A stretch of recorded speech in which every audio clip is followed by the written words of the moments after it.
চাওক, প্ৰথম কথা ৰকিবুল হুছেইন ডাঙৰীয়াক যিদিনাখন প্ৰথম এটেক কৰিছিলে সেইদিনাখনে এটেকৰ পাছত তেখেতৰ মেইন ডিউটিটো কি আছিলে যে তেখেতে গৈ পেলাই থানাত যিখন এজাহাৰ দিলে থানাত পুলিচে ক'লে যে আমি আপোনাক মেডিকেল কৰিব লাগে, মেডিকেলো প্ৰত্যাখ্যান কৰিলে, নকৰিলে।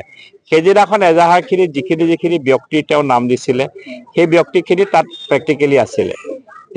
সেইদিনাখন এজাহাৰ দিয়াৰ পাছত ব্যক্তিখিনি দ্বিতীয় দিনাখন মুখ্যমন্ত্ৰী ডাঙৰীয়াই গোটেইকেইজন চিনাক্তকৰণ কৰি পুলিচে এখন লিষ্টটো বাহিৰ কৰিলে। তাৰ পাছত নগাঁও থানাত গৈ পেলাই আৰু এখন এজাহাৰ দিছে 22জন মানুহৰ নাম লৈ। তেওঁতো পাৰিলে চবৰে নাম দিলে হয়, পাৰিলেতো মোৰো নাম দিলে হয়, মই যদি সেইদিনা এছেম্বলিত নাথাকিলো হয়। লাগভাল এছেম্বলিত আছিলো কাৰণে তেওঁতো চবৰে নাম দিয়ে। প্ৰথম কথা হ'ল এখন নাটক, আৰু মই আপোনাক কৈছোৱেই যে দুজন বিধায়কৰ পুত্ৰক ভৱিষ্যতে ৰাজমুকুট পিন্ধোৱাৰ যুদ্ধ এখন, আৰু তেওঁক যে মাৰপিট কৰিছে তেওঁৰ লগত থকা কংগ্ৰেছী কৰ্মীয়ে মাৰপিট কৰিছে।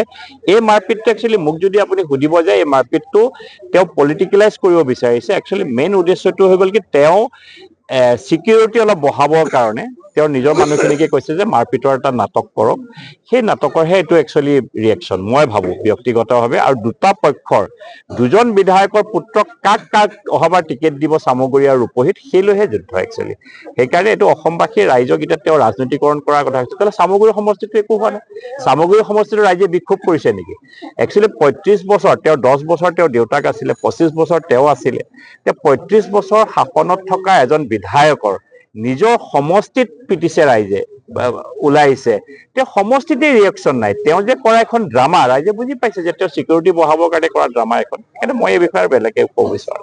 চাওক, প্ৰথম কথা ৰকিবুল হুছেইন ডাঙৰীয়াক যিদিনাখন প্ৰথম এটেক কৰিছিলে সেইদিনাখনে এটেকৰ পাছত তেখেতৰ মেইন ডিউটিটো কি আছিলে যে তেখেতে গৈ পেলাই থানাত যিখন এজাহাৰ দিলে থানাত পুলিচে ক'লে যে আমি আপোনাক মেডিকেল কৰিব লাগে, মেডিকেলো প্ৰত্যাখ্যান কৰিলে, নকৰিলে। সেইদিনাখন এজাহাৰখিনি যিখিনি ব্যক্তিৰ নাম দিছিলে সেই ব্যক্তিখিনি তাত প্ৰেক্টিকেলি আছিলে।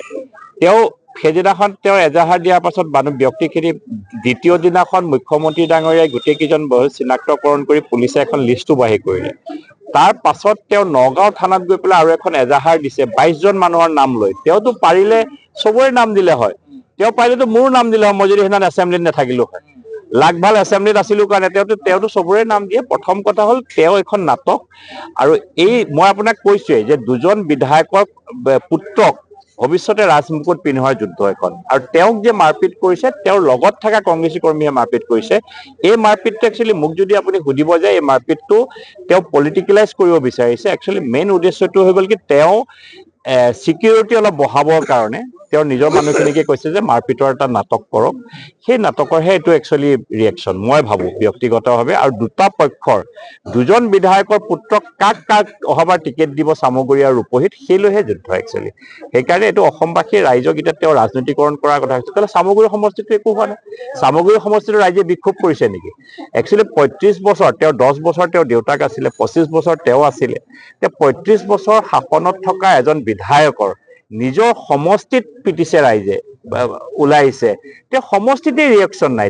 যে কৰা এখন ড্ৰামা ৰাইজে বুজি পাইছে যে চিকিউৰিটি বঢ়াবৰ কাৰণে কৰা ড্ৰামা এখন। সেইকাৰণে মই এই বিষয়ে বেলেগে ক'ব বিচাৰো। अन्नपूर्णा काव घी देश के हर एक खाने को लजीज बनाता है।